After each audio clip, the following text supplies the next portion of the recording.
पिछली क्लास में हम लोगों ने आयनिक बंध के निर्माण की सहायक परिस्थितियां देख ली थी। आज हम लोग जालक ऊर्जा से हमारा टॉपिक चालू करेंगे। तो नेक्स्ट हेडिंग डालिए आप, जालक ऊर्जा का निर्धारण।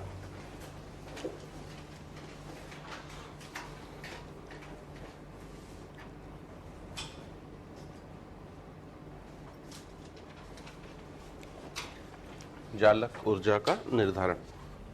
तो अब हम लोग किस तरह से जालक ऊर्जा का निर्धारण करेंगे, इसको हम लोग देख रहे हैं।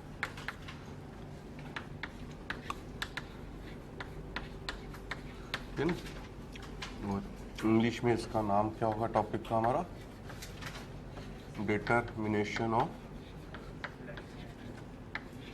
लैटिस एनर्जी, जिसे मैं शॉर्टकट में क्या लिख रहा हूँ, एलई, है ना। तो इसमें लिख लेना कि जालक ऊर्जा के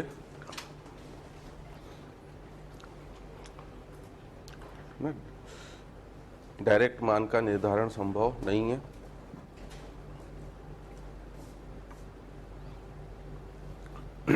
जालक ऊर्जा के डायरेक्ट मान का निर्धारण संभव नहीं है। हम लोग इसका मान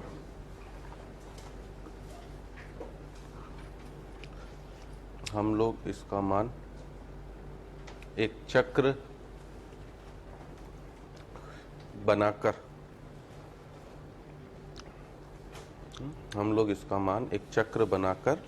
निर्धारित करते हैं, जिसे बॉर्न-हेबर चक्र कहा जाता है।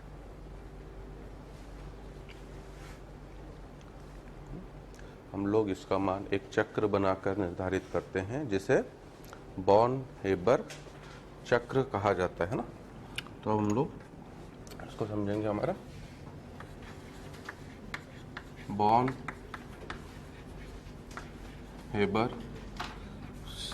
साइकिल, हिंदी में भी इसे बॉर्न-हेबर साइकिल मतलब चक्र बोला जाता है, और हम लोग शॉर्टकट में अब इसे BHC लिखेंगे,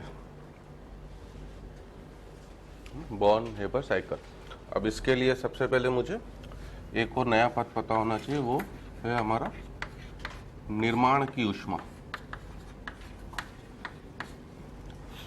किसी अभिक्रिया में जितनी भी ऊष्मा मुक्त या अवशोषित होती है उसे अभिक्रिया की ऊष्मा बोला जाता है। अब चूंकि इसमें किसी पदार्थ का क्या हो रहा होगा, निर्माण, इसलिए इसका नाम क्या पड़ गया हमारा, निर्माण की ऊष्मा। अभिक्रिया की ऊष्मा को किससे प्रदर्शित करते हो आप, डेल्टा H से। चूंकि ये निर्माण है, निर्माण का इंग्लिश में मतलब होता है फॉर्मेशन, ठीक है ना। तो इसलिए हम लोग इसे प्रदर्शित करेंगे किससे, डेल्टा HF से, ठीक है ना। और इसकी परिभाषा सबसे पहले हम लोग लिखेंगे, है ना। किसी पदार्थ के एक मोल के निर्माण में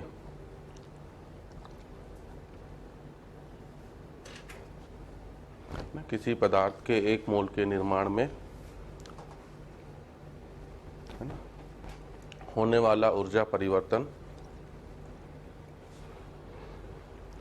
किसी पदार्थ के एक मोल के निर्माण में होने वाला ऊर्जा परिवर्तन निर्माण की ऊष्मा कहलाता है।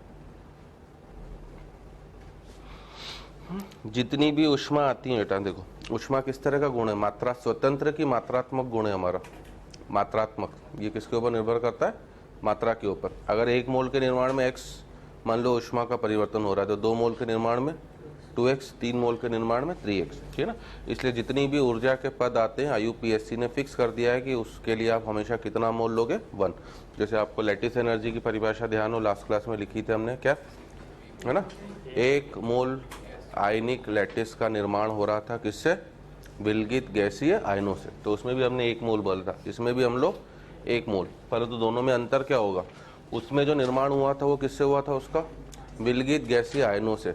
जबकि नॉर्मल जो निर्माण की ऊष्मा होती है उसमें उसका निर्माण होना चाहिए उसके अवयवी तत्वों से, और वो अवयवी तत्व क्या होना चाहिए, शुद्ध व स्थायी अवस्था में होना चाहिए।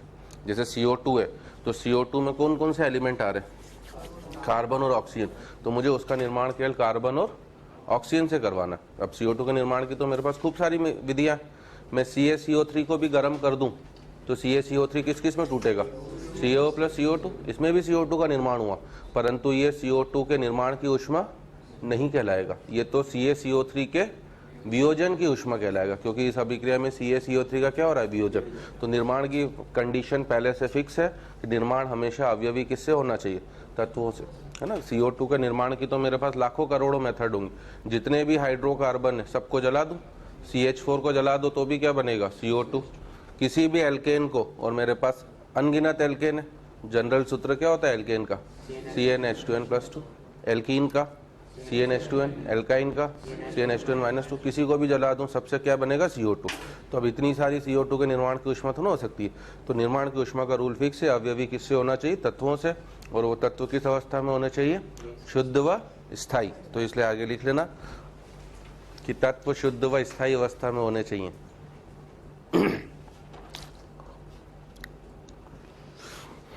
तत्व शुद्ध व स्थायी अवस्था में होने चाहिए। तो 1 मोल का निर्माण करोगे और अवयवी तत्वों से करोगे, और अवयवी तत्व शुद्ध व स्थायी अवस्था में होने चाहिए। जैसे अगर मुझे NaCl ठोस को बनाना है मतलब ये अभिकारक की तरफ होगा कि उत्पाद की तरफ होगा, उत्पाद, है ना, बनने वाली चीज उत्पाद होती है, ठीक है। तो पहले मैंने इसे लिख दिया, ये एरो डाल दिया, ताकि आपको अभिक्रिया लिखने का तरीका भी बता रहा हूँ। अब आप देख लो इसमें कौन कौन से तत्व आ रहे हैं, सोडियम और क्लोरीन। सोडियम की शुद्ध व स्थायी अवस्था क्या होती है, Na सॉलिड, ठोस अवस्था में होता है। क्लोरीन की शुद्ध व स्थायी अवस्था, है ना, शुद्ध व स्थायी अवस्था क्या, तो मीनिंग क्या है बेटा, जो कमरे के तापमान पर वो जिस अवस्था में पाया जाता है, ठीक है। और चूंकि 1 क्लोरीन है तो इसको क्या कर दूं मैं, 1/2। तो इस अभिक्रिया में जो भी ऊष्मा का परिवर्तन होगा उसी को मैं क्या बोलूंगा, डेल्टा HF, मतलब NaCl के निर्माण की ऊष्मा, ठीक है ना। अब मुझे तो निर्धारित करना है उसकी कौन सी ऊष्मा को, जालक ऊर्जा को। जालक ऊर्जा के लिए उसका निर्माण किससे होना चाहिए, विलगित गैसीय आयनों से, मतलब Na+ और Cl- गैस। जब ये दोनों क्रिया करके NaCl को बनाएंगे तब जो ऊष्मा का परिवर्तन होगा उसी को मैं क्या बोलूंगा, जालक ऊर्जा, ठीक है ना। मुक्त होगी कि अवशोषित होगी, जालक ऊर्जा दोनों तरीके से हो सकती है बेटा। ये आपको देखना पड़ेगा सवाल में कि आप बना रहे हो कि तोड़ रहे हो। बनाने में ऊष्मा क्या होगी, मुक्त होगी। क्यों, क्योंकि गैसीय अवस्था क्या होती है, अस्थायी, और ठोस अवस्था स्थायी। जब भी मैं अस्थायी अवस्था से स्थायी अवस्था में जाऊंगा तो हमेशा ऊष्मा मुक्त होगी, और स्थायी से अस्थायी में जाऊंगा तो देनी पड़ेगी। ठोस को गैस में बदलना हो तो ऊष्मा देनी पड़ेगी, क्योंकि ठोस स्थायी है और गैस अस्थायी। और उल्टा करें, गैस को ठोस में बदलना हो तो ऊष्मा ऑटोमेटिकली क्या हो जाएगी, हमारी मुक्त हो जाएगी, ठीक है ना। तो इस प्रक्रम में जो ऊष्मा मुक्त होगी, मुक्त हो रही है इसलिए मैं माइनस साइन पहले से डाल दे रहा हूँ, उसी को मैं क्या बोलूँगा, जालक ऊर्जा। मुझे इसका निर्धारण करना है, इसके लिए बॉन एबर वैज्ञानिक था, उसने अपना पूरा क्या बॉन एबर साइकिल बनाया। अब आपका काम है कि पहले आप Na ठोस को किस में बदलो, Na+ गैस। कैसे बदलोगे, सबसे पहले आप इसे S ऊष्मा दोगे, है ना, क्योंकि ये ठोस है, ठोस को पहले मैं किस में बदल रहा हूँ, गैस में। S से मेरा मीनिंग क्या है, सब्लिमेशन, इंग्लिश में जैसे सब्लिमेशन बोलते हैं, और हिंदी में उसे ऊर्ध्वपातन। तो S आपका ऊर्ध्वपातन की ऊष्मा है। पहले आप Na सॉलिड को S ऊष्मा दे दो ताकि वो Na सॉलिड से किस में परिवर्तित हो जाए, Na गैस।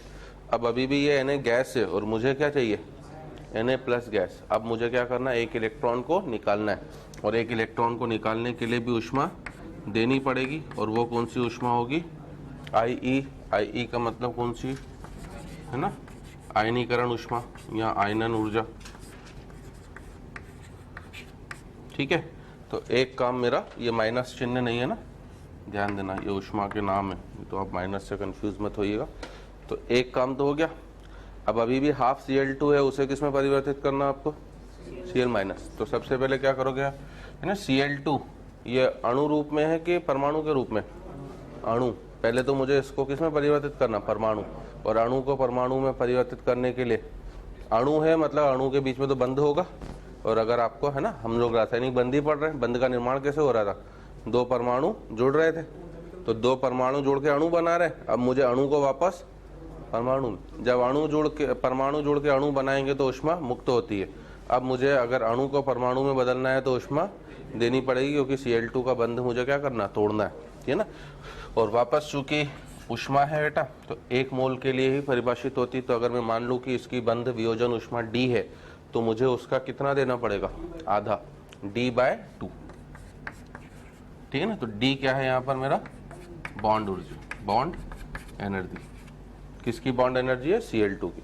इससे जैसे आपने D/2 ऊष्मा दी, तो ये Cl2 गैस से किस में आ जाएगा, Cl गैस। अब अभी भी मेरा काम तो पूरा नहीं हुआ है, मुझे तो उसको किस में बदलना है, Cl माइनस गैस में, ठीक है ना। तो अब मुझे इलेक्ट्रॉन को जोड़ना है, और इलेक्ट्रॉन को जोड़ना मतलब इलेक्ट्रॉन बंधुता, और इलेक्ट्रॉन बंधुता में ऊष्मा क्या होती है, मुक्त होती है ना। तो इसलिए हम लोग माइनस, इन सब में ऊष्मा क्या हो रही है, देनी पड़ रही, इसमें भी, इसमें भी और इसमें भी। इसमें मुक्त हो रही है, इसलिए मैं किस चिन्ह के साथ लिख रहा हूँ, अपना ये, है ना। तो आप देख सकते हो एक चक्र बनता है, इस चक्र को ही बॉन हेबर चक्र बोला जाता है। अब आपका काम हो गया है, ठीक है ना। अब यहाँ पर एक और नियम होता है हमारा, हेस का नियम,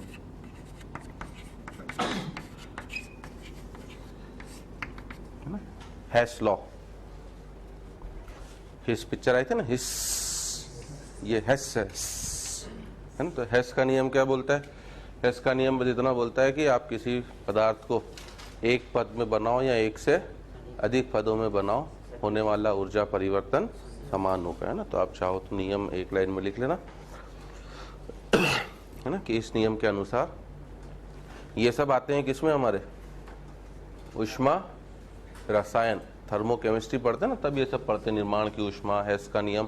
परंतु यहाँ पे थोड़ी सी जरूरत पड़ती है, तो हम लोग लिख ले रहे हैं कि किस, है ना, इस नियम के अनुसार किसी पदार्थ को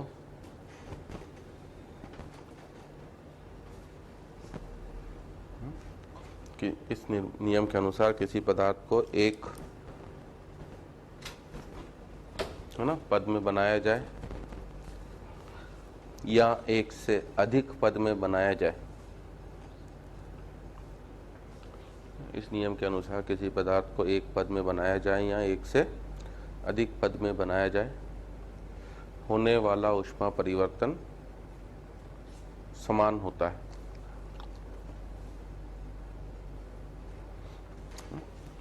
होने वाला ऊष्मा परिवर्तन समान होता है, ठीक है। तो अगर मैं देखूं तो ऊपर क्या करा मैंने, ऊपर मैंने इस को कितने पदों में बनाया है, NaCl को, ये कितने पद में बनाया है, एक पद में, ठीक है ना। और इसमें जो होने वाला ऊर्जा परिवर्तन है वो कितना है आपका, डेल्टा HF। और नीचे मैंने अभी इसको कितने पद में बनाया, 5 पद में, 1 2 3 4 और ये 5। तो टोटल ये मान और डेल्टा HF आपस में क्या होने चाहिए, बराबर, है ना। तो इसलिए हम लोग डेल्टा HF को किसके बराबर लिख सकते हैं, S + IE + D/2, है ना, -EA - LE, ठीक है ना। हमें S का मान, I का मान, I हम लोग आवर्त सारणी में देख चुके हैं, EA हम लोग आवर्त सारणी में देख चुके हैं, S D बंध ऊर्जा, डेल्टा HF सबके मान क्या होते हैं, पता होते हैं। तो अब इसमें केवल अज्ञात मात्रा कौन सी बची, हमारा LE।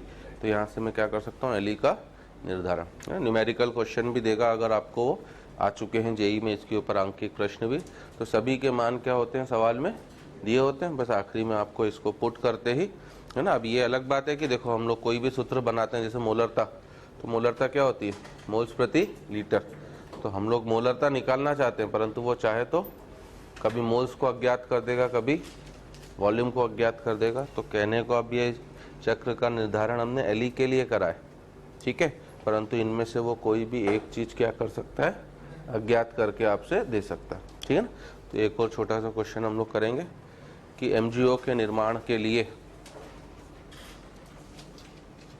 बॉर्न हेबर चक्र बनाओ।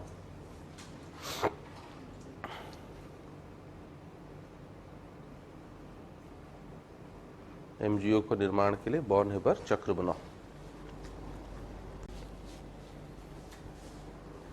चले, क्या हो जाएगा हमारा, सबसे पहले तो आप अपना MgO के निर्माण की समीकरण लिख लो, Mg solid plus half O2 gas, और ये दोनों क्रिया करके क्या बना देंगे आपका MgO सॉलिड। अब आपको अपना चक्र बनाते जाना है। क्या चक्र बनाओगे? सबसे पहले तो आप इसे S दोगे ताकि ये मैग्नीशियम गैस में परिवर्तित हो, ठीक है। फिर चूंकि MgO सॉलिड है तो इसमें मैग्नीशियम किस अवस्था में होगा? Mg+2 और O किस में होगा? -2, है ना। इसमें जो भी होने वाला ऊर्जा परिवर्तन होगा उसी को मैं क्या बोलूँगा? अपना डेल्टा HF। तो Mg+2 है, अगर वो डायरेक्ट केवल आयनन ऊर्जा दे रहा है तो अच्छी बात है, अदरवाइज Mg+2 डायरेक्ट तो बनेगा नहीं, मुझे पता है। पहले मुझे कौन सी ऊष्मा देनी पड़ेगी? I1, ठीक है ना। तो I1 से ये Mg प्लस गैस में परिवर्तित होगा। फिर मैं इसे दूंगा कौन सी ऊष्मा? I2, तब जाके किस में परिवर्तित होगा? Mg+2 गैस, ठीक है ना। अगर सवाल में केवल IE दिया है, इसका तात्पर्य यह है कि जो आपको चाहिए, है ना, अगर किसी के लिए +3 चाहिए आपको तो वो IE सीधे M से लेकर किसके लिए होगी? M+3 के लिए। अगर केवल IE दे दिया है और अलग अलग दे तो बढ़िया बात है, फिर तो हम दिखाते हुए शो करेंगे। एक काम हो गया। अब इसमें क्या करूं? इधर भी पहले कौन सी ऊष्मा दे दूं मैं? D/2। D/2 देते ही है हाफ O2 गैस से किसमें बदल जाएगा? O गैस, ठीक है ना। फिर इसको भी मुझे O-2 में लाना है, तो -EA1, क्योंकि पहली वाली में ऊष्मा क्या होती है? मुक्त होती है, तो ये O माइनस में, परंतु दूसरी वाली में ऊष्मा क्या होगी? अवशोषित। आवर्त सारणी में बताया गया था कि EA2 EA3 सबके लिए हमेशा क्या होते हैं? नेगेटिव। नेगेटिव EA नेगेटिव होने का मतलब ऊष्मा अवशोषित हो रही, क्योंकि EA नेगेटिव होगा तो डेल्टा HEG, क्या था डेल्टा HEG? इलेक्ट्रॉन ग्रहण एंथैल्पी, वो क्या हो जाएगा आपका? पॉजिटिव, है ना। तो इसलिए प्लस साइन लिखेंगे, तो ये क्या हो जाएगा हमारा? O-2 gas. और इसके बाद जब इन दोनों ने आपका कंबाइन करके इसका निर्माण करा तो जो ऊष्मा मुक्त होगी उसी को हम लोग कौन सी ऊष्मा बोलेंगे? माइनस कौन सी? मेरा लैटिस एनर्जी, ठीक है ना। तो इस चक्कर में अगर अब हमसे बोला जाए तो हम लोग क्या बोलेंगे? डेल्टा HF बराबर S plus I1 plus I2। तो अभी मैं आपको ये चीज़ समझा रहा था कि हो सकता है सवाल में I1 I2 अलग अलग न दिया गया हो, केवल I दिया गया हो, तो वो मीनिंग हमारे लिए सेम रहेगा, है ना। इसी तरह से माइनस EA1, है ना, और माइनस हमारा EA2। इसमें भी संभव है कि वो डायरेक्ट हो सकता है, आपको केवल EA का मान दे दे, और माइनस क्या हमारा LE, है ना, और प्लस D/2 को मैं भूल गया, तो ये D/2। तो इसमें अब आप देख सकते हो 1 2 3 4 5 6 7 और 8 पद आ रहे हैं, तो इसमें से किसी को भी क्या कर सकता? गायब वायब कर सकता है, ठीक है। चलो तो एक और क्वेश्चन कर लेते हैं। BHC काफ़ी इंपॉर्टेंट है। Al2O3 के निर्माण के लिए BHC बनाओ। तो for practice we are doing one more question. Al2O3 के निर्माण के लिए BHC बनाओ।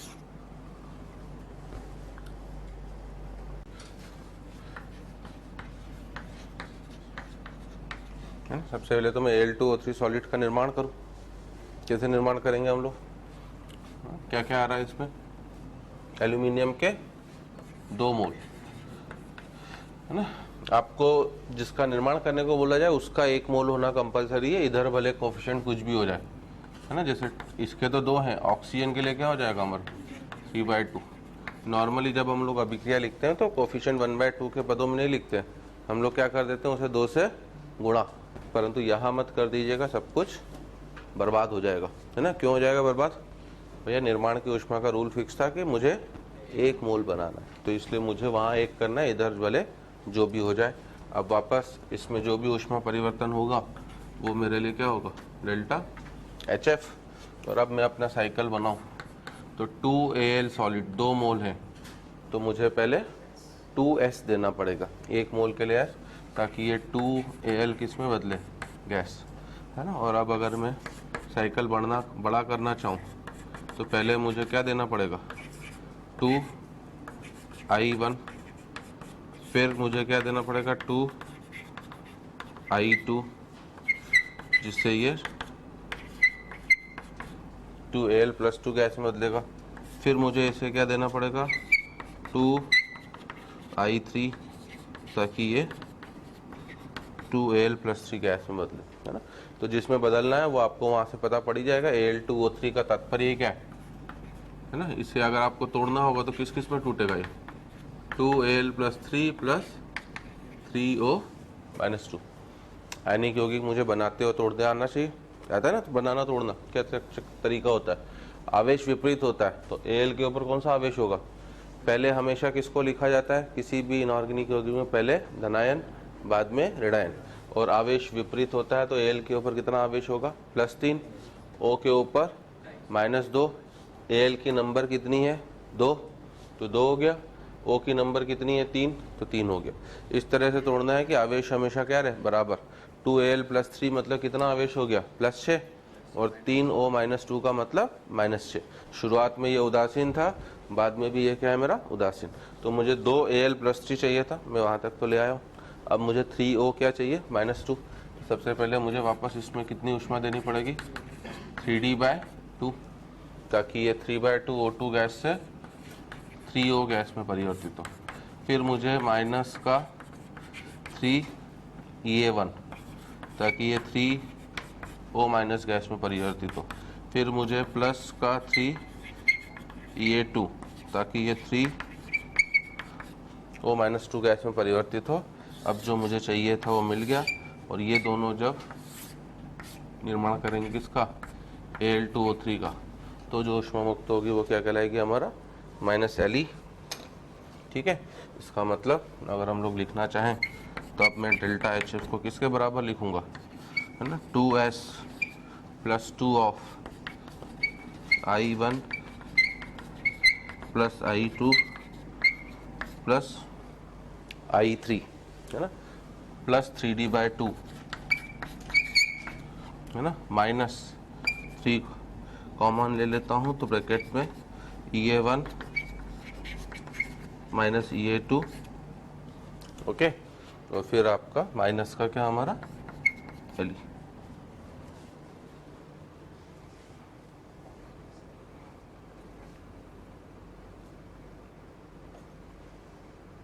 क्लियर। तो इस तरह से वो जिसका भी आपको BHC बोले, आप BHC से क्या कर सकते हो, उस पदार्थ की जालक ऊर्जा का निर्धारण। अब जिस पदार्थ की जालक ऊर्जा जितनी अधिक होगी जिस आयनिक यौगिक की, वो स्थायी होगा कि अस्थायी होगा।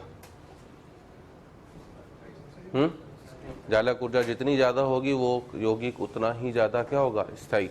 जालक ऊर्जा ज्यादा होने से मतलब क्या है बेटा, उतनी ऊष्मा मुक्त क्या हो रही ज्यादा, और जितनी ऊर्जा में कमी आएगी मेरे अणु को उतना ही ज्यादा क्या मिलेगा स्थायित्व मिलेगा, ठीक है ना। तो इसलिए जालक ऊर्जा जितनी ज्यादा होगी उतना आपका यौगिक क्या होगा स्थायी होगा।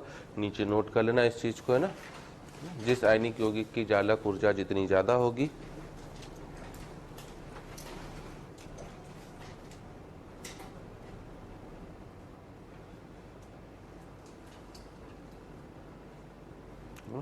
जिस आयनिक यौगिक की जालक ऊर्जा जितनी ज़्यादा होगी वह आयनिक यौगिक उतना ही ज़्यादा स्थायी होगा।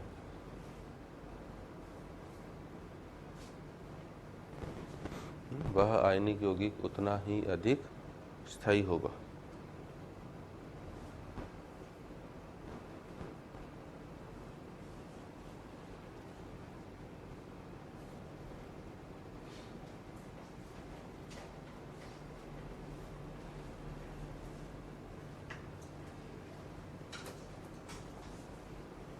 ठीक है। अब हमारा लिखना आगे जालक ऊर्जा को प्रभावित करने वाले कारक। जालक ऊर्जा निर्धारित कैसे करते हैं ये तो हमने देख लिया।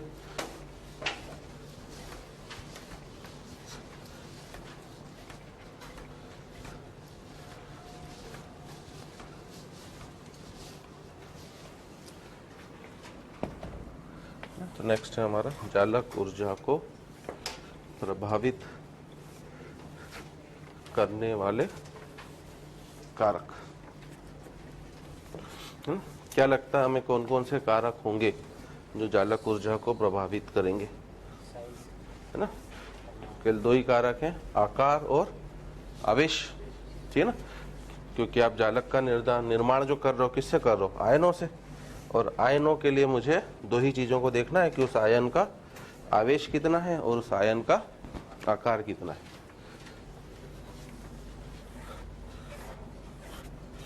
ठीक है, तो अगली चीज हमें हमारा फैक्टर्स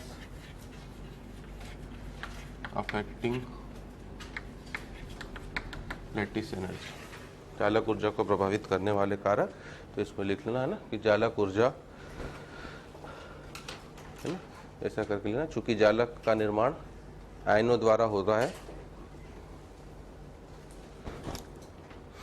चूंकि जालक का निर्माण आयनों द्वारा हो रहा है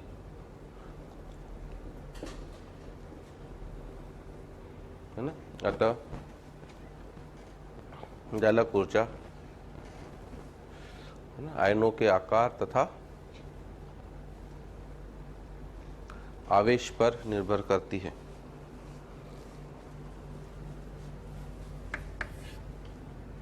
ना, तो पहला जो फैक्टर है आपका वो है चार्ज ऑन आयन, मतलब आयन पर आवेश।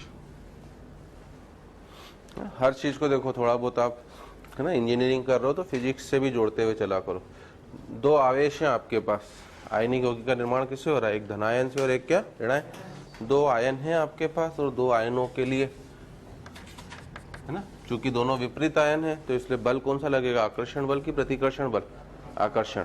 और फिजिक्स में दो आयनों के मध्य आकर्षण बल के को किस सूत्र से प्रदर्शित करा जाता है, F बराबर के Q1 Q2 बटे R स्क्वायर। तो अगर मैं आयन के ऊपर आवेश की बात कर रहा हूं तो मैं यहाँ से देख सकता हूँ कि ये आकर्षण क्या है, आवेश के क्या है, समानुपाती। मतलब आयनों पर आवेश जितना ज्यादा होगा उस आयनिक यौगिक की जालक ऊर्जा भी क्या होगी, उतनी ही ज्यादा। इसलिए हम लोग आयनों पर आवेश में लिखेंगे कि लैटिस एनर्जी जो होती है ना, पहले लिख लेना, भले वर्ड्स में लिखना हो तो, कि आयनों पर आवेश जितना अधिक होगा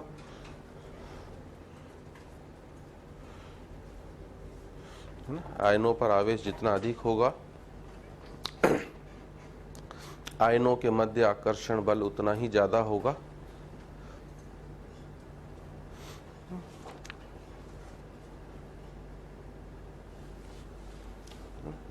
आयनों पर आवेश जितना अधिक होगा, है ना, आयनों के मध्य आकर्षण बल उतना ही प्रबल होगा, है ना, और जालक ऊर्जा का मान उच्च होगा।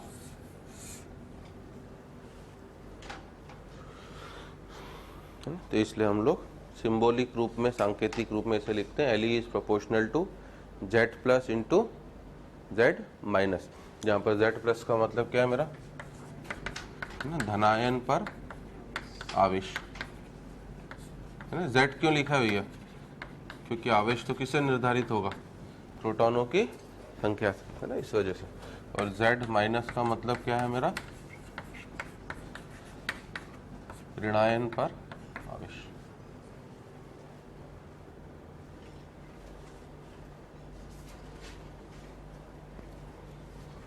ठीक है, अगर मुझसे बोल रहा है कि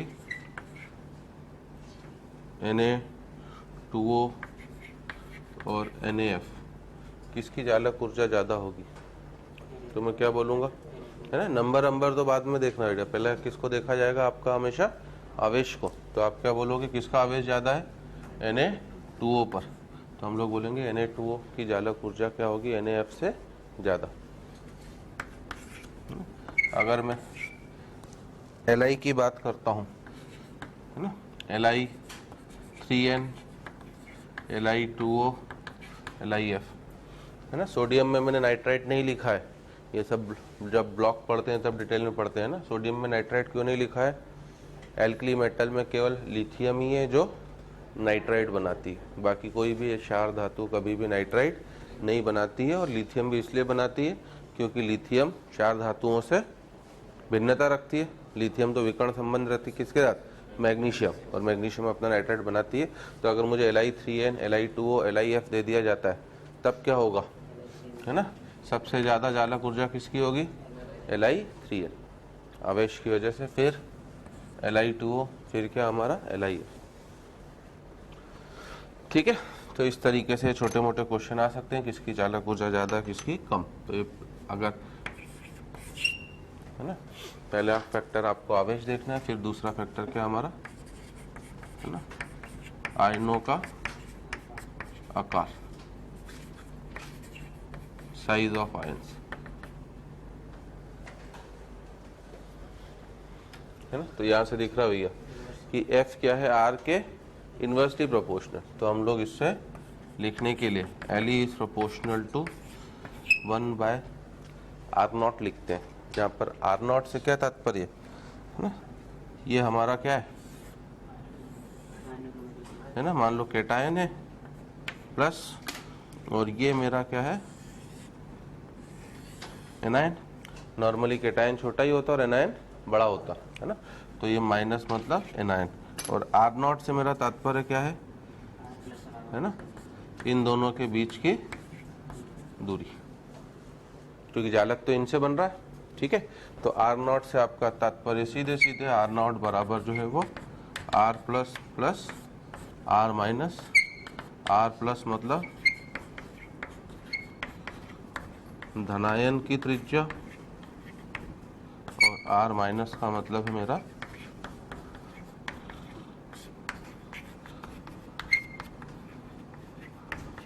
ऋणायन की त्रिज्या। ठीक है, तो इस बेसिस पर अगर मुझसे बोल रहा है ना कि LIF, LICL, LIBR, LII, पहला छोटा सा क्वेश्चन, इनको जालक ऊर्जा के क्रम में व्यवस्थित करो, बढ़ता घटता जैसे भी। तो अब इसमें क्या देखना है आपको, सभी पर आवेश क्या आपका समान है ना। लिथियम धातु तो सब में क्या कर दी मैंने, सेम है ना। अधातु परिवर्तित हो रही है, और परंतु अधातु पर भी आकार आवेश क्या है आपका समान है, F minus Cl minus Br minus और I माइनस, है ना।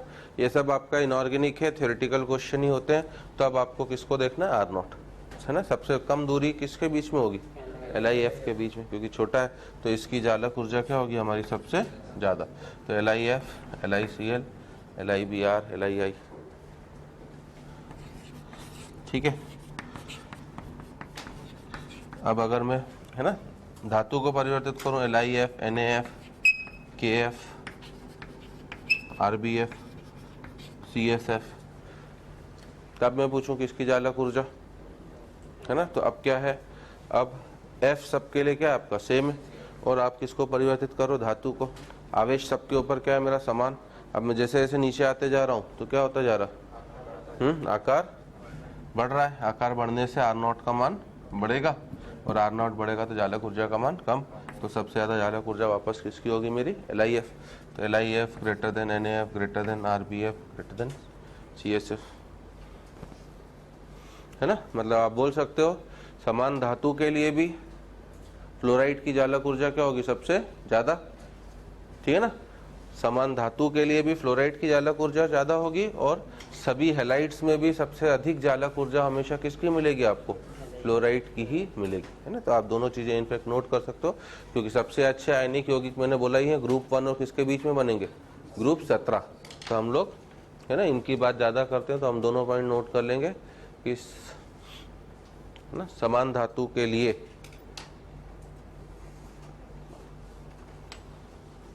है ना, पहला पॉइंट हमारा समान धातु के लिए फ्लोराइड की जालक ऊर्जा सर्वाधिक होती है।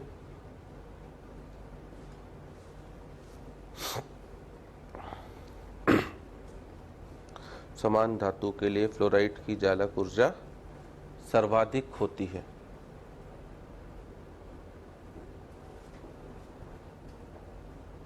ठीक है, और दूसरा पॉइंट, सभी हैलाइडों में सभी हैलाइडों में फ्लोराइड की जालक ऊर्जा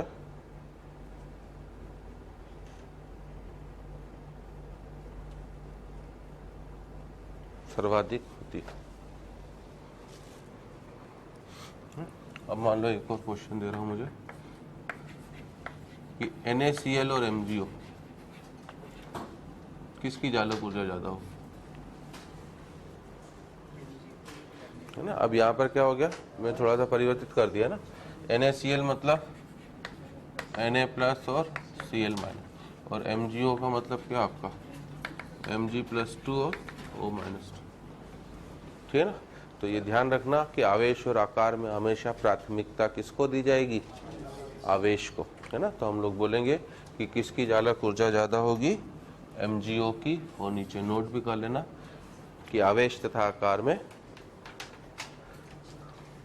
है ना, आवेश को प्राथमिकता दी जाती है।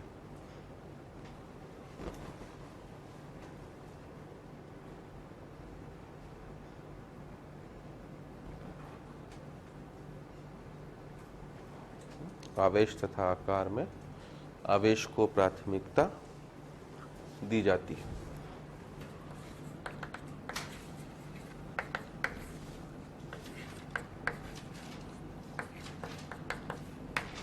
देखो अब इस क्वेश्चन की दूसरे नए सिरे में नई एप्लीकेशन क्या हो सकती है, हमारा Rb+Cl(Br)I- बोल रहा है इस यौगिक को हमने क्या करा है, गर्म करा। हमसे पूछ रहा है कि क्या उत्पाद बनेंगे, है ना, Rbi+Br(Cl), है ना, Rb(Br)+ICl, है ना, Rbi+IBr,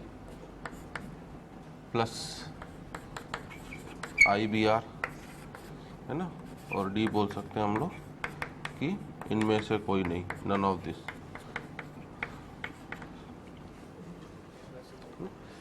इसी जालक ऊर्जा के ऊपर पूछना चाहे तो इस तरह से नया क्वेश्चन कर सकता है। अभी तो चूंकि मैं जालक ऊर्जा पढ़ा रहा हूँ और इसी पे बता रहा हूँ तो आप धड़ से बता सकते हो, ठीक है ना, परंतु ये हमें दिमाग में रखना है। तो अब यहाँ पर क्या लॉजिक लगाएंगे भैया, देखो एक यौगिक, इधर वाले यौगिक सब क्या है आपके आयनिक, और उधर वाले यौगिक क्या आपके सहसंयोजी। आयनिक यौगिक की शर्त क्या थी, ये दो विपरीत प्रकृति के परमाणुओं के मध्य बनता है, एक धातु होनी चाहिए और एक क्या अधातु। तो ये तीनों तो क्या है मेरी अधातु है और ये धातु है। तो आयनिक यौगिक केवल इधर वाला होगा। दो अधातुओं के बीच बनने वाला यौगिक बंध हमेशा कौन सा होता है, सहसंयोजी, है ना, क्योंकि अधातु तो क्या करती है, इलेक्ट्रॉन ग्रहण करती है। तो अब दोनों इलेक्ट्रॉन ग्रहण करना चाहती हैं तो इसमें बंध केवल साझे से बन सकता है।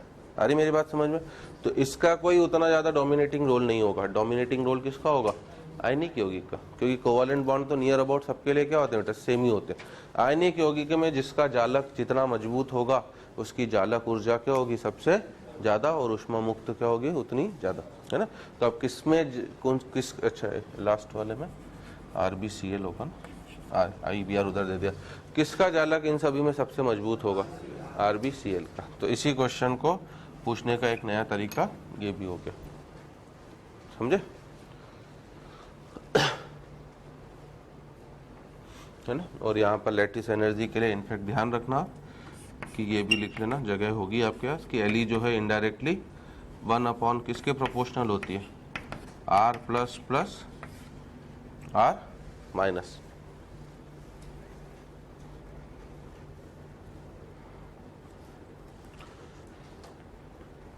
ठीक है, चलो, है ना। तो आयनिक बंध क्या होता है, कैसे बनता है, विद्युत संयोजकता क्या होती है, आयनिक बंध के निर्माण की उपयुक्त परिस्थितियां क्या होनी चाहिए, जालक ऊर्जा क्या होती है, जालक ऊर्जा को प्रभावित करने वाले कारक क्या होते हैं, इन सब चीज़ों के ऊपर हम लोग आ गए। अब हम लोग देखेंगे आयनिक यौगिकों के गुणधर्म। तो नेक्स्ट है हमारा आयनिक यौगिकों के गुणधर्म।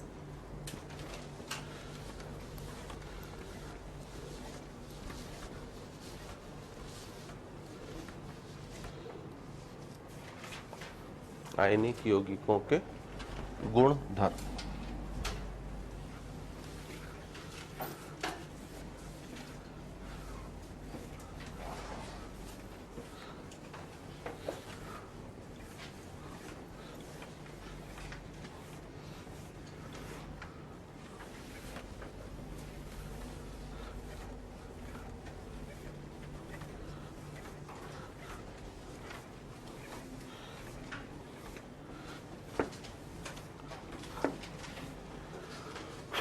ठीक है, तो नेक्स्ट टॉपिक है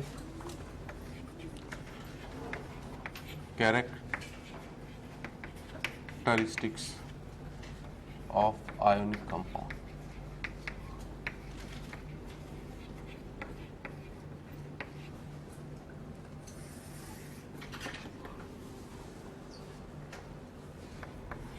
ठीक है, तो पॉइंट वाइज लिखेंगे हम लोग एक एक करके। सबसे पहला गुणधर्म तो क्या होगा इनका, सभी आयनिक यौगिकों की भौतिक अवस्था क्या होगी, ये किस अवस्था में पाए जाएंगे, ठोस अवस्था में। ठीक है ना, तो लिख लेना हमारा सभी आयनिक यौगिकों की भौतिक अवस्था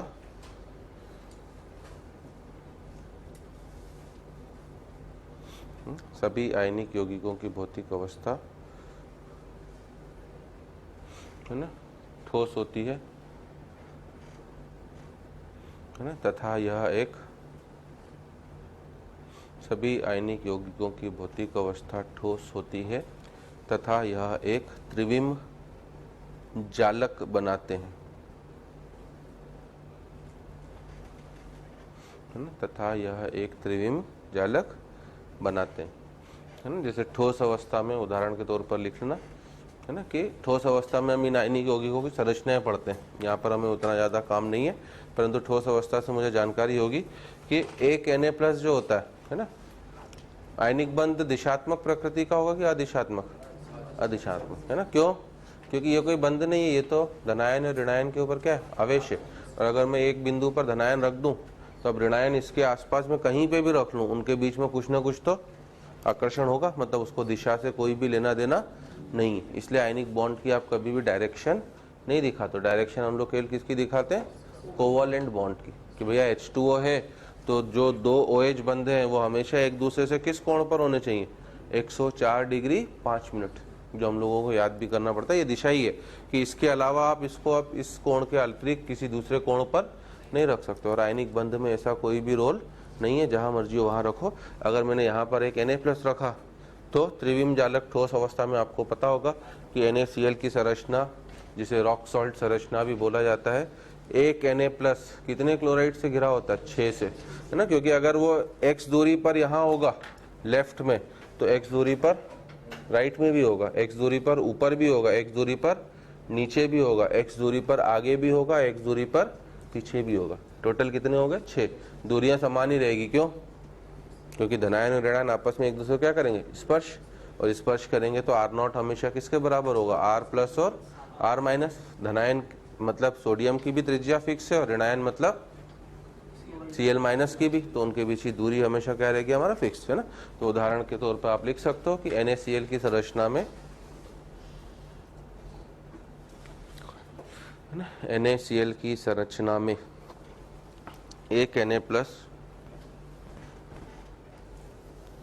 6 क्लोराइड आयनों से,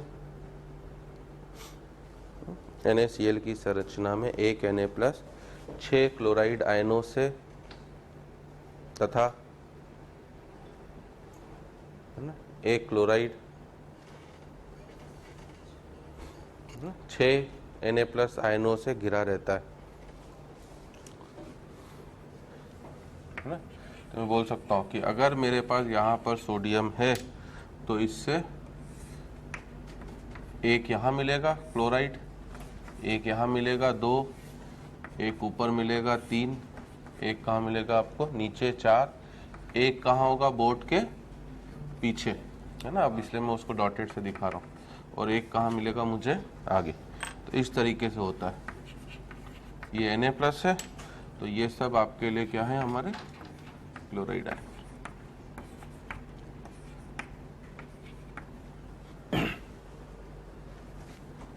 है ना। ऐसे ही क्लोराइड के लिए जब बात करोगे तो उसके लिए भी वही होगा। एक तो लेफ्ट में आ गया है सोडियम, तो एक कहाँ आएगा, राइट में, एक ऊपर, एक नीचे, एक आगे, और एक कहाँ आपका पीछे। ठीक है, तो इसलिए पहले ही तो हमारा होती है इनकी भौतिक अवस्था, मतलब फिजिकल स्टेट। दूसरा लिख लो गलनांक तथा क्वथनांक।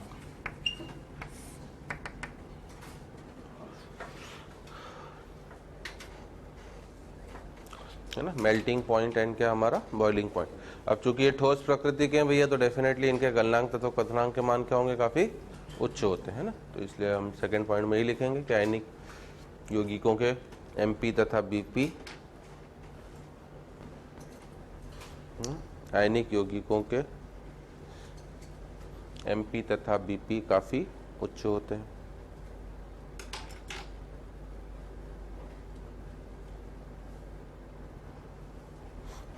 आयनिक यौगिकों के MP तथा BP काफी उच्च होते हैं। ठीक है, तीसरा पॉइंट बोल सकते हो बेटा हमारा चालकता, कंडक्टिविटी। चालकता के लिए क्या बोलेंगे कि ठोस अवस्था में तो ये विद्युत के क्या होते हैं, कुचालक, क्योंकि आयन गति नहीं कर सकते, परंतु गलित अवस्था या जलीय अवस्था में ये विद्युत के अच्छे क्या होते हैं, चालक, है ना। तो हम लोग चालकता में ये लिखेंगे, है ना, कि ठोस अवस्था में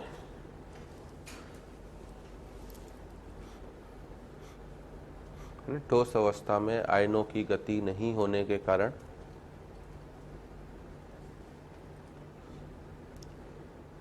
ठोस अवस्था में आयनों की गति नहीं होने के कारण विद्युत के कुचालक होते हैं,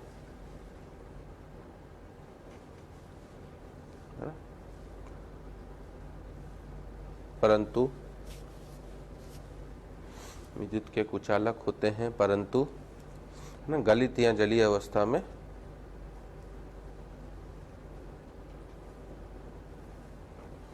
है ना, गलित या जलीय अवस्था में विद्युत का चालन करते हैं। नहीं, यही गुणधर्म हम लोग उपसहसंयोजी, यौगिक में, सहसंयोजी, सब में यही होते हैं।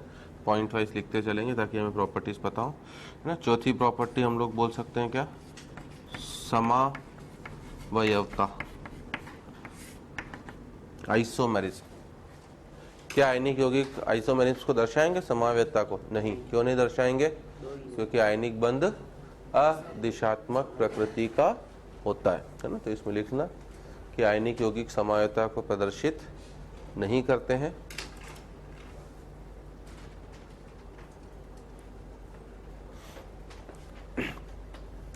आयनिक यौगिक समावयवता को प्रदर्शित नहीं करते हैं क्योंकि आयनिक बंध अदिशात्मक प्रकृति का होता है।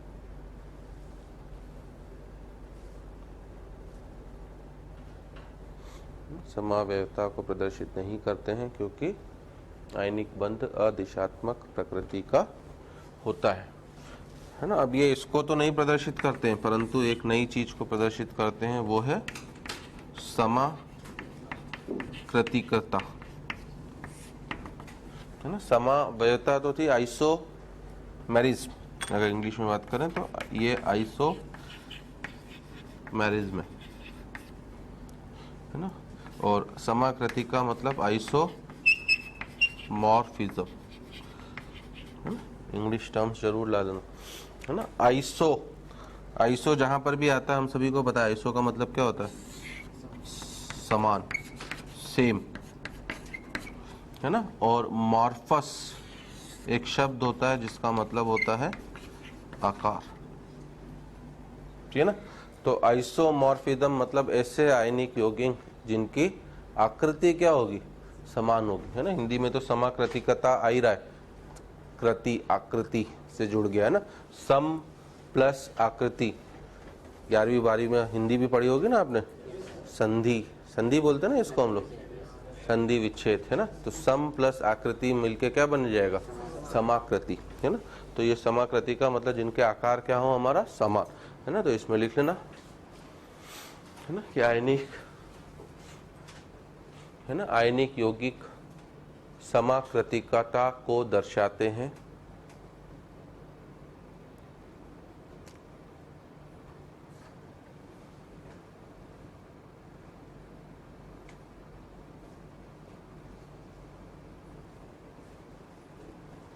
ठीक है ना। और अब लिखना हमारा समाकृतिकता को दर्शाने की शर्तें।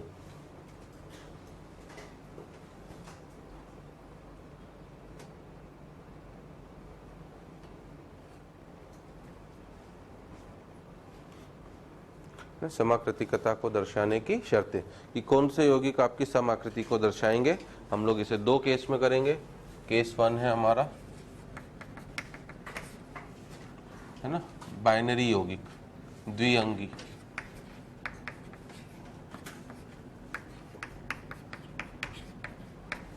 अब द्विअंगी यौगिक से मेरा तात्पर्य क्या, NaCl और MgS, इस तरह के यौगिक है ना। NaCl हो गया, MgS हो गया, Na2O हो गया, NaF हो गया, है ना। अब अगर द्विअंगी इस तरह के यौगिक दिए, अभी ऑक्सी सॉल्ट नहीं है, तो इसके दो शर्तें हैं समावयता समाकृतिकता को दर्शाने की। पहली शर्त है आपकी कि, है ना, आयनिक यौगिक का, है ना, आयनिक यौगिक में उपस्थित, है ना, का की जगह में कहते हैं ना, आयनिक यौगिक में उपस्थित धनायन तथा ऋणायन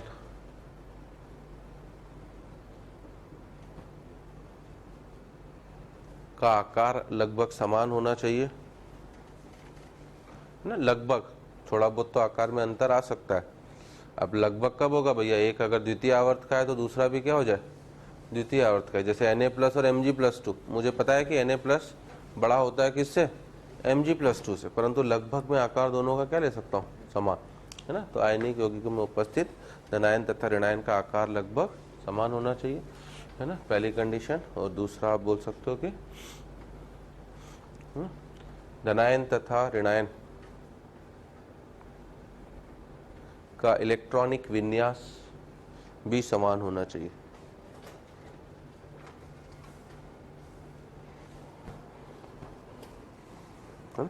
जैसे मुझसे अब अगर बोल रहा है कि NaCl और MgS समाकृतिक होंगे कि नहीं होंगे, है ना, तो हम लोग क्या बोलेंगे भैया, NaCl मतलब कौन सा धनायन हो गया आपका, Na+, और इधर क्या हो गया भैया, Mg+2, है ना। विन्यास क्या है इसका, 2,8, इसका भी क्या है मेरा 2,8, इधर है Cl- मतलब 2,8,8, सही है।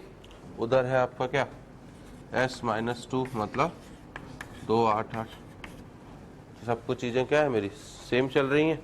अगर सेम चल रही हैं तो मैं क्या बोल दूंगा, कि ये दोनों आपस में क्या होंगे, समाकृतिक होंगे, है ना, इस तरीके से। तो ये मैं हिंट अपने दे सकता हूँ।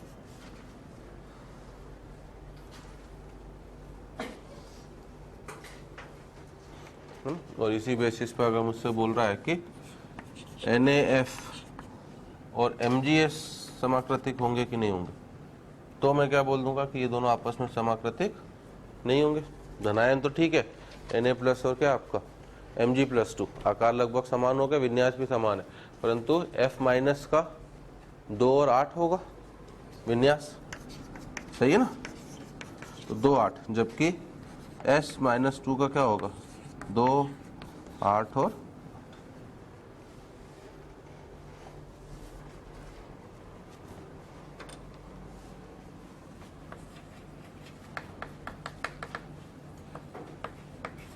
केस 2 है हमारा ऑक्सी लवण। ऑक्सी लवण से क्या तात्पर्य है मेरा, NaNO3,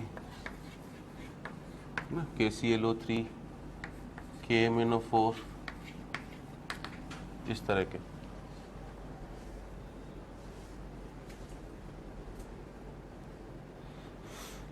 ऑक्सी लवण में संरचना प्रदान करने का काम कौन करेगा, जैसे NaNO3 है, तो अब NaNO3 में संरचना कौन देगा इस यौगिक को, Na+ और क्या आपका NaNO3 को आप किस में तोड़ोगे, Na+ और NO3-, और शेप देने का काम कौन करेगा आपका, NO3- करेगा। उधर जैसे KClO3 शेप देने का काम कौन करेगा, Cl O3-, है ना। ऑक्सी लवण है भैया, N और O दोनों अधातु है, N और O के बीच में कौन सा बांध होगा, बांध कह रहा हूँ सॉरी, है ना, बंध, कौन सा बंध होगा ना, बांध बना देंगे, नहीं तो अपन वैसे बाढ़ के हालात बने हुए ना, तो कौन सा बंध है आपका सहसंयोजक। तो दिशा तो ये देने का मतलब, दिशा मतलब संरचना देने का काम कौन करेगा, ये करेगा, है ना। तो इनके लिए क्या शर्तें होती है, पहली शर्त है आपका, पहली शर्त है कि आयनिक यौगिक का सूत्र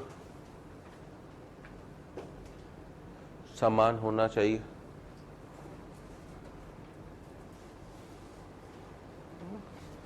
आयनिक यौगिक का सूत्र क्या होना चाहिए? समान होना चाहिए।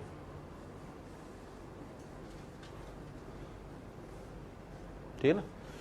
जैसे BaSO4 और ZnSO4, तो अगर मुझे बोलेगा तो इनके समाकृतिक होने के चांसेस क्या है आपका, है ना, हो सकते हैं। सूत्र दोनों का क्या है आपका? लगभग लगभग समान। ठीक है ना, पहला। दूसरा बोल सकते हैं हम लोग, है ना, आयनिक यौगिकों में उपस्थित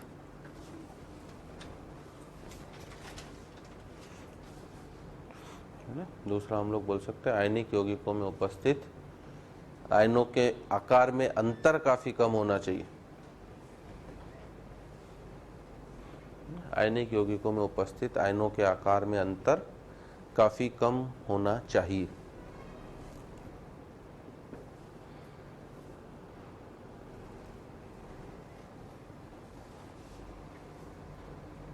ठीक है, तब हम लोग चूंकि ऑक्सी लवण है भैया, तो हमें आकार तो उतना पता नहीं होगा, बाकी हम लोग अगर NO3 माइनस है और ClO3 माइनस है, लगभग लगभग आकार को क्या ले सकते हैं हम लोग?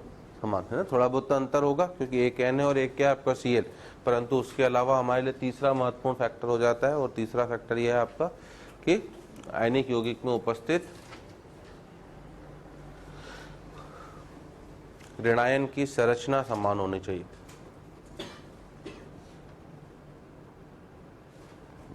आयनिक यौगिकों में उपस्थित ऋणायन की संरचना समान होनी चाहिए।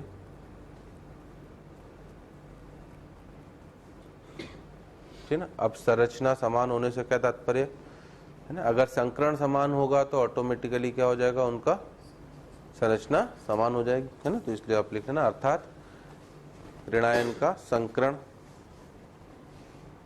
समान होना चाहिए।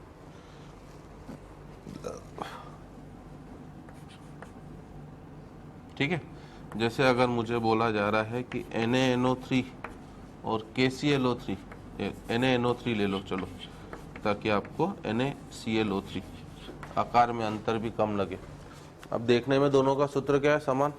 धनायन भी समान है, ऋणायन में थोड़ा सा अंतर है, तो क्या ये समाकृतिक होंगे कि नहीं होंगे, है ना। पहली दो शर्तें तो इन्होंने क्या कर ली? पूरी। परंतु तीसरी शर्त NO3 माइनस। अब NO3 माइनस में जो नाइट्रोजन का संकरण होता है वो sp2 होता है, ठीक है ना। जबकि ClO3 माइनस की अगर आप बात करोगे तो इसमें क्लोरीन का संकरण कौन सा होगा मेरा? sp3 होगा, ठीक है ना। sp2 का मतलब किस तरह की आकृति होगी आपकी, है ना। ये ध्यान ही रखना, कार्बन और नाइट्रोजन के जो ऑक्सी लवण है उनमें हमेशा उसका संकरण कौन सा होगा? sp2 ही होगा। जबकि नीचे आपका फास्फोरस हो गया, सल्फर हो गया और क्या क्लोरीन हो गया, इनके ऑक्सी लवणों में इनका संकरण कौन सा होता है? sp3 होता है ना। संकरण भले हम लोग यहाँ पढ़ेंगे एक रफ हिंट देने के लिए, कार्बोनेट हो जाए, नाइट्राइट हो जाए, नाइट्रेट हो जाए, सब में संकरण sp2 है ना। फॉस्फेट हो जाए, सल्फेट हो जाए, सल्फाइट हो जाए, ClO minus, ClO2 minus, ClO3 minus, ClO4 minus, सब में संकरण कौन सा होगा आपका? sp3, है ना। अब sp2 संकरण का मतलब क्या, किस तरह की शेप होती है इसकी, है ना, ट्राइगोनल, ट्रायंगुलर, प्लेनर, तीनों बंदे एक प्लेन में आ जाते हैं। जबकि sp3 का मतलब किस तरह की शेप होगी हमारी? टेट्राहेड्रल, चतुष्फल की है। तो क्या ये आपस में हो सकते हैं समाकृतिक? नहीं हो सकते, ठीक है। तो कभी क्वेश्चन में आ जाए ये समाकृतिक होंगे कि नहीं होंगे, दोनों केस है, बस आपको क्या पहचानना पड़ेगा? संकरण, है ना। मैंने एक एक एग्जांपल जैसे बता दिया है। अब अगर इसी में मुझसे बोला जाए ना कि KClO3, KClO4 और KMnO4 ये समाकृतिक होंगे कि नहीं होंगे, तो मैं तुरंत बोल दूंगा कि ये दोनों आपस में क्या होंगे? समाकृतिक। पोटेशियम दोनों में सेम है, एक है क्या आपका ClO4 माइनस और एक क्या है आपका MnO4 माइनस। इसमें भी संकरण कौन सा होता है? sp3, है ना। आप MnO4 माइनस में कहने के लिए कई बुक्स D3S संकरण भी बोलती हैं, अभी मैं समझाने के लिए sp3 ही ले रहा हूँ उसे। तो दोनों का संकरण सेम है sp3, मतलब दोनों की आकृति भी क्या होगी, सेम। तो हम लोग बोलेंगे ये दोनों हमारे लिए क्या है, समाकृतिक।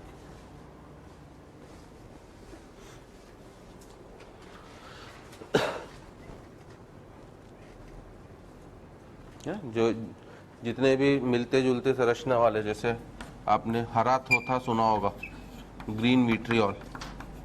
क्या होता है ग्रीन विट्रियोल मेरा, FeSO4.7H2O है ना, इसे हरा थोथा बोला जाता है। और एक सफेद थोथा होता है, वाइट विट्रियोल, ZnSO4.7H2O। ये भी आपस में क्या होंगे, समाकृतिक।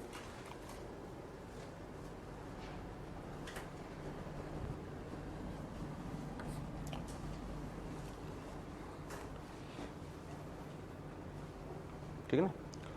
एक और एग्जांपल डालना चाहो तो डाल सकते हो कि सभी एलम आपस में समाकृतिक होते हैं।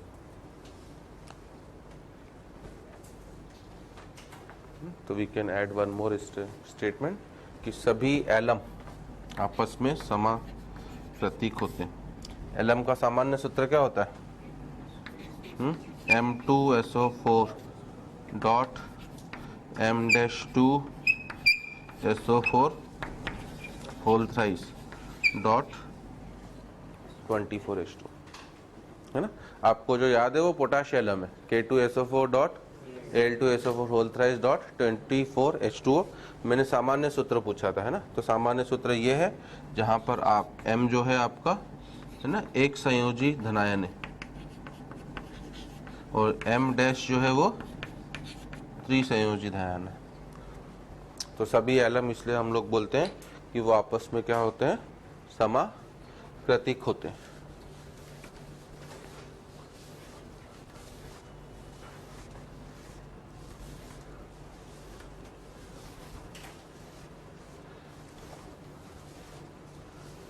ठीक है, चलो अगला लिखना हमारा नेक्स्ट पॉइंट इनका, विलेयता।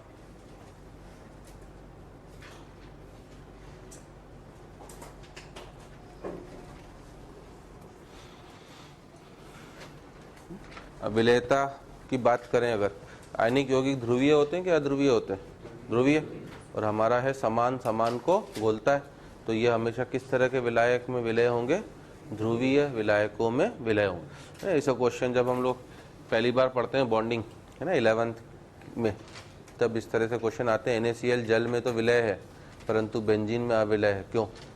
हम लोग वही बोलेंगे NaCl भैया आयनिक यौगिक मतलब ध्रुवीय, और जल भी किस प्रकृति का है, ध्रुवीय, जबकि बेंजीन अध्रुवीय है, तो वो आसानी से ध्रुवीय ध्रुवीय में घुल जाएगा, समान समान को घोलता है ना। तो विलयता में ये लिखना हमारा कि है ना, चूंकि समान समान को घुलता है, चूंकि समान समान को घोलता है, जिसे इंग्लिश में क्या बोला जाता है, लाइक डिसॉल्व्स लाइक है ना, तथा आयनिक यौगिक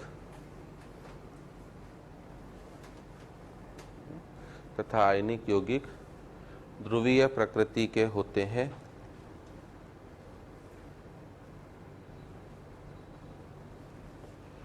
है ना, अतः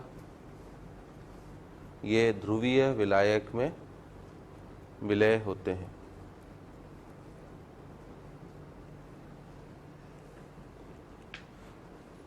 अतः ये ध्रुवीय विलायक में विलय होते हैं। ठीक है, और अगला पॉइंट हम लोग ये भी बोल सकते हैं कि विलायक का परावैद्युत स्थिरांक क्या बोलते हैं, जिसे हम लोग डाई इलेक्ट्रिक कांस्टेंट है ना, वो जितना ज्यादा होगा, ठीक है, आयनिक यौगिक उसमें उतना ही अधिक क्या होगा, विलय। तो हम लोग सेकेंड पॉइंट ये भी बोलेंगे कि विलायक का परावैद्युत स्थिरांक, ब्रैकेट में DC डाल देना, DC मतलब डाई इलेक्ट्रिक कांस्टेंट, विलायक का परावैद्युत स्थिरांक जितना अधिक होगा है ना, आयनिक यौगिक की विलयता उतनी ही अधिक होगी।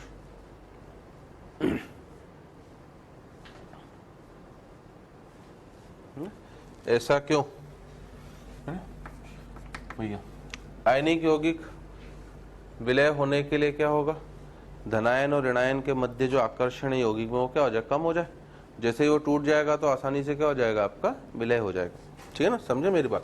तो जो परावैद्युत स्थिरांक होता है, अगर आपको पता हो, है ना, जो हम लोग फॉर्मूला लिखते हैं वो 1/k(q1q2/r², दो आयनों के मध्य आकर्षण बल का। अब ये फॉर्मूला हम लोग किसमें लिखते हैं, निर्वात में लिखते हैं, वैक्यूम में।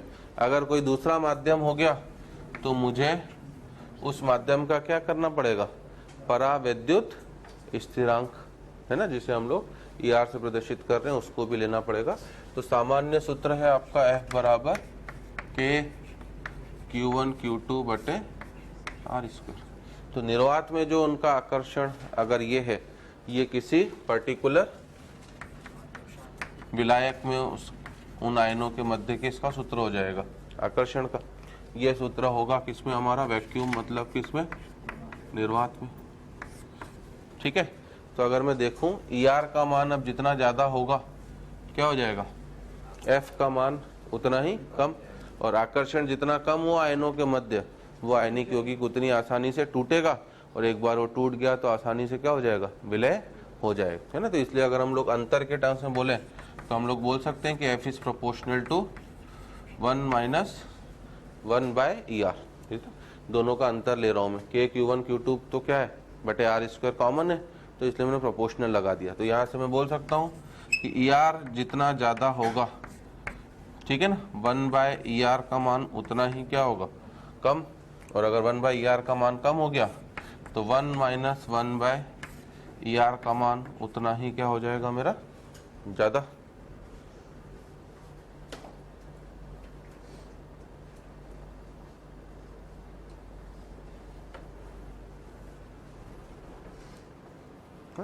परावैद्युत स्थिरांक का सिग्निफिकेंस कभी पूछा है ना कि क्या मीनिंग होता है। परावैद्युत स्थिरांक बेसिकली विपरीत आवेशित आयनों के मध्य आकर्षण बल को क्या करता है, कम करने का काम करता है। तो हम लोग लिख भी सकते हैं कि परावैद्युत स्थिरांक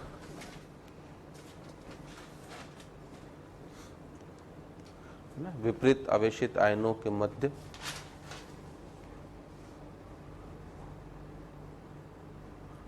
आकर्षण बल को कम करने का काम करता है। परावैद्युत स्थिरांक विपरीत आवेशित आयनों के मध्य आकर्षण को कम करने का काम करता है।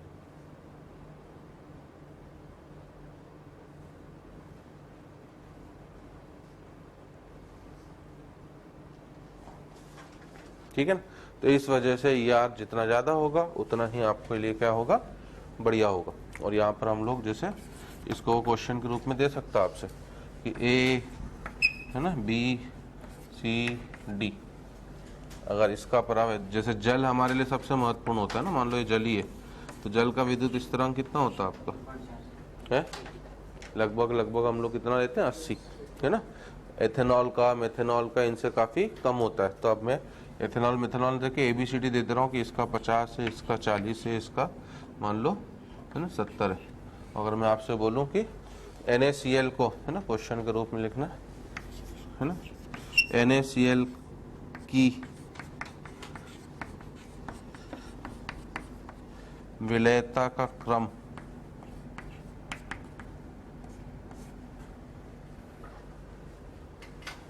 अगर मैं आपसे पूछूं तो क्या होगा, है ना, कि इन चारों विलायकों में NaCl की विलयता का क्रम क्या होगा, तो मैं क्या बोलूंगा, है ना, सबसे कम C, फिर B, फिर D, फिर क्या आपका A। तो इस तरह के छोटे मोटे क्वेश्चन आपसे पूछ सकता है ऑब्जेक्टिव में, है ना। या अभी जो मैंने एक सब्जेक्टिव क्वेश्चन बोला था छोटा सा, वो भी लिख सकते हो, है ना। NaCl जल में विलय है परंतु बेंजीन में अविलय है।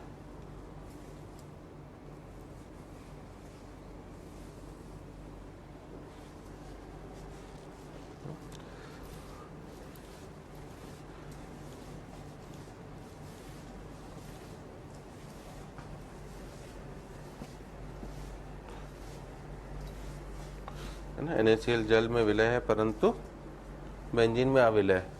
तो इसका उत्तर मुझे एक लाइन में लिखना हो तो बस क्या बोलूंगा मैं कि, है ना, जल ध्रुवीय है,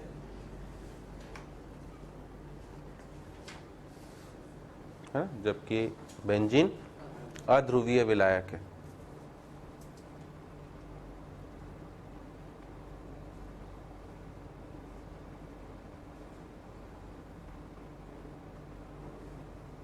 जल ध्रुवीय है जबकि है ना बेंजीन क्या है हमारा अध्रुवीय विलायक है ना। ये तो विलयता है बेटा। अब विलयता किस तरह से प्रभावित होती है उसके लिए अब मैं पहले आपको जल योजन समझाऊंगा है ना। और जल योजन का मतलब क्या होता है हमारा हाइड्रेशन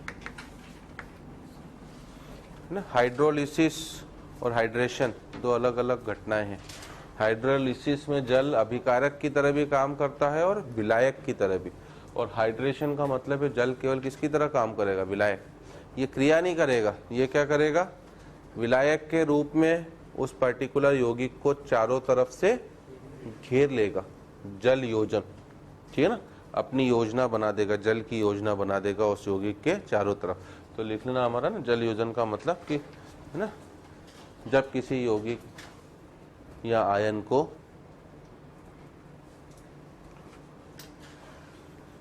है ना, जब किसी यौगिक या आयन को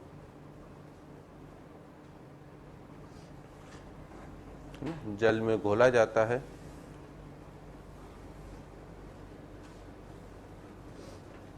जब किसी यौगिक या आयन को जल में घोला जाता है तो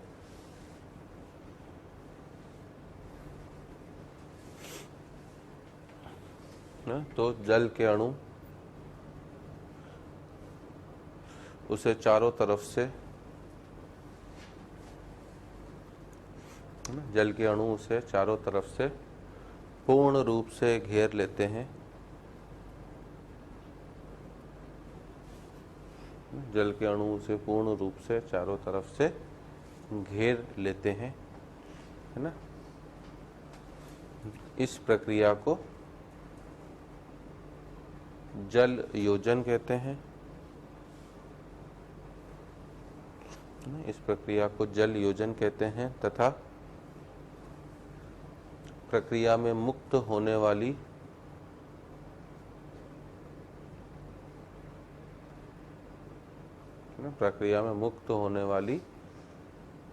ऊर्जा जल योजन ऊर्जा है ना। ब्रैकेट में HE डाल लेना है ना, H फॉर हाइड्रेशन और E फॉर क्या आपका एनर्जी। तथा प्रक्रिया में है ना जल के अणु ने उसे क्या करा बेटा, चारों तरफ से घेर लिया। घेरने का मतलब क्या है, इनडायरेक्टली उस यौगिक और जल के मध्य क्या हो गया, बंध का निर्माण। और निर्माण में हमेशा क्या होगी, ऊष्मा मुक्त होगी। तो इसलिए मैं लिख रहा हूँ इस प्रक्रिया में मुक्त होने वाली ऊष्मा या ऊर्जा जल योजन ऊर्जा कहलाती है। फिर से मैं रिपीट करता हूँ, जब किसी आयनिक यौगिक या आयन को जल में घोला जाता है तो जल के अणु उसे चारों तरफ से पूर्ण रूप से घेर लेते हैं। इस प्रक्रिया को जल योजन कहते हैं तथा इस प्रक्रिया में मुक्त होने वाली ऊर्जा जल योजन ऊर्जा कहलाती है। ठीक है, तो पूर्ण रूप से घेरने वाला प्रक्रम, जैसे अगर मैंने मान लो है ना, अगर मैं आपको दे रहा हूँ Na+ गैस और इसको मैंने बोला कि मैंने पानी में डाल दिया, तो Na+ गैस जो होगी वो किस में परिवर्तित हो जाएगी, Na+ है ना। मैंने Na+ गैस ही क्यों लिया है भैया, क्योंकि मुझे पता है कि Na किसी भी यौगिक में आ जाए, आयनिक यौगिक में ही आएगा। आयनिक यौगिक में होगा तो वो किस अवस्था में, ठोस अवस्था। परंतु अगर मैंने उस ठोस को तोड़ दिया तो उसके बाद तो वो गैस में ही आएगा, क्योंकि ठोस का निर्माण किससे हुआ था, जालक का निर्माण किससे हुआ था, विलगित गैसीय आयनों से। जब वो टूटेगा तो वो वापस टूटेगा भी किसमें, विलगित गैसीय आयनों में, है ना। तो ये Na+ गैस है और ये Na+ क्या है आपका एक्वस। ये स्थायी अवस्था है कि ये स्थायी अवस्था है, ये वाली अवस्था स्थायी है, क्योंकि इसमें आयन पूरी तरफ से क्या हो गया, चारों तरफ से घिर चुका है। ठीक है ना, तो ये हमारी अस्थायी है अवस्था है और ये अवस्था किस तरह की है, स्थायी। ठीक है ना, इस वजह से ऊष्मा क्या हो रही है आपकी, मुक्त हो रही। और Na+ एक्वस से तात्पर्य क्या है कि Na+ को जल के अणुओं ने है ना चारों तरफ से क्या कर लिया है, घेर लिया है।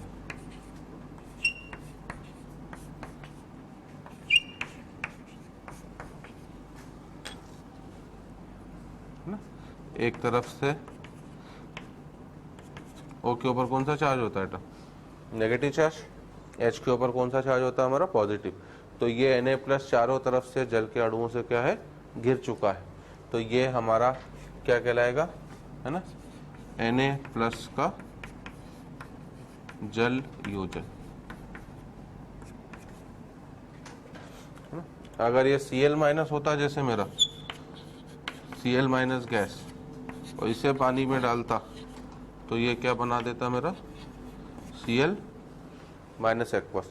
और तब क्या होता, Cl- था तो उसको घेरने वाले कौन होते, फिर H होते,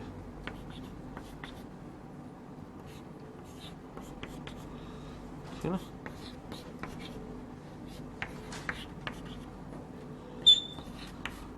इस तरह से, क्यों, क्योंकि H के ऊपर कौन सा चार्ज आएगा था हमारा, पॉजिटिव। तो इस तरीके से वो चारों तरफ से घेर लेते हैं। घेरने का मतलब ही है कि एक तरह से वो उससे क्या कर रहे हैं, बंध का निर्माण। और बंध के निर्माण में जो ऊष्मा मुक्त हो रही, चूंकि ये जल योजन प्रक्रिया है, इसमें जो ऊर्जा मुक्त होगी उसी को हम लोग कौन सी ऊर्जा बोलेंगे, जल योजन ऊर्जा, ठीक है ना। तो हम लोग यहाँ से अब नेक्स्ट क्लास में पढ़ेंगे कि जल योजन ऊर्जा को कौन कौन से कारक प्रभावित करते हैं और फिर आखिर आयनिक यौगिक विलय कब होगा।